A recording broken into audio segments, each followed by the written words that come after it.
જે દિવસની શિવ ભક્તો આતુરતાથી વાર જોઈ રહ્યા હતા તે મહાશિવરાત્રિની આજે હર્ષોલ્લાસ સાથે ઉજવણી કરવામાં આવી રહી છે। રાજ્યભરમાં આજે મહાશિવરાત્રિની આસ્થાપૂર્વક ઉલ્લાસભેર ઉજવણી થઈ રહી છે।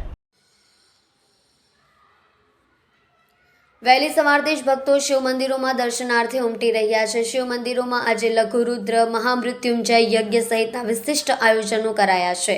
મંદિરોમાં ભસ્મ આરતી, 4 પ્રહરની પૂજા, બલિપત્ર અભિષેક તેમજ વિશેષ શણગાર કરાયા છે। આજે દેશભરમાં મહાશિવરાત્રિ પર્વ ધામધૂમથી ઉજવવામાં આવ્યો હતો। સુરત શહેરની વાત કરીએ તો દરેક શિવાલયમાં શિવ ભક્તોની મોટી લાઈન દર્શન માટે ઉમટી પડી હતી। શિવાલયોમાં હર હર ભોલેનાથ ગુંજી ઉઠ્યા હતા। વાત કરીએ તો પારદર્શક મહાદેવ અટલ આશ્રમની તો સવારે 6 વાગ્યાથી ભાવિક ભક્તો લાઈનમાં પોતાના ઈષ્ટદેવ મહાદેવના દર્શન માટે લાગી ગયા હતા। આજે ઠંડાઈનો પ્રસાદ અને ફરહાનનું આયોજન અટલ આશ્રમમાં કરવામાં આવ્યું હતું। રાત્રે 12 વાગે કમળ પૂજા કરી આજે મહાશિવરાત્રિ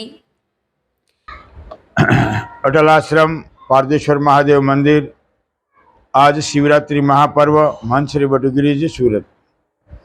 आओ આપણે ભગવાન શિવને આરાધના કરી અને એમના આશીર્વાદ પ્રાપ્ત કરવા માટે વિશ્વનું એવું પ્રથમ શિવલિંગ 2351 kg જેઓને એવું કહેવાય છે કે શિવજી ખૂબ જ ભોળા છે અને કરુણાળુ છે, દયાળુ છે, એટલે એમને રીઝવવા માટે एक पुष्पम एक बिलीपत्रम एक लोटा जल की धार ओ दयालु रीझ के देते चंद्रमौली फलचार धर्म अर्थ काम અને મોક્ષ આવા 4 પદાર્થો એક સરળતાથી અને સહજથી મળી શકે એવા પદાર્થ ધરવાથી ભગવાન શિવજી આ જીવનું કલ્યાણ કરવા માટે અજન્મા દેવ એવા ભગવાન શંકર આપણા બધાનું પૂરા વિશ્વનું કલ્યાણ કરે અને અજન્મા દેવ હોય ને એ જ જન્મથી રહિત કરી શકે।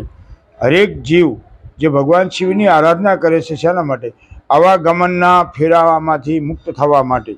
આવો અટલ આશ્રમ પારદેશ્વર મહાદેવ મંદિરના સાનિધ્યમાં આજે 1000 લીટર ઠંડાઈનો કાર્યક્રમ, બપોરે ફલારની વ્યવસ્થા તેમજ લઘુરુદ્ર 6 વાગ્યે ભારત નાટ્ય દ્વારાની મહિલાઓ શિવ તાંડવ 3 કલાક સુધીનો કાર્યક્રમ, ત્યારબાદ મધ્યરાતના 12 વાગ્યે ઘીનું કમળ ચડશે।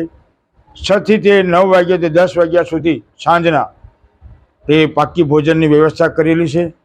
30 થી 40 હજાર માણસો જમી શકે, પ્રસાદ લઈ શકે એવી વ્યવસ્થા છે। દરેક ભાઈ ભક્તોને મારી હૃદયથી એવી શુભકામના કે તમારા જીવનો ભગવાન શિવ પ્રસન્ન રહે અને તંદુરસ્ત રાખે અને દેશ અને સમાજનો વિકાસ થાય। દરેક ભક્તોનું સર્વ મનોકામના પૂર્ણ થાય એવી મંગલ કામના સાથે અટલ આશ્રમ સુરત।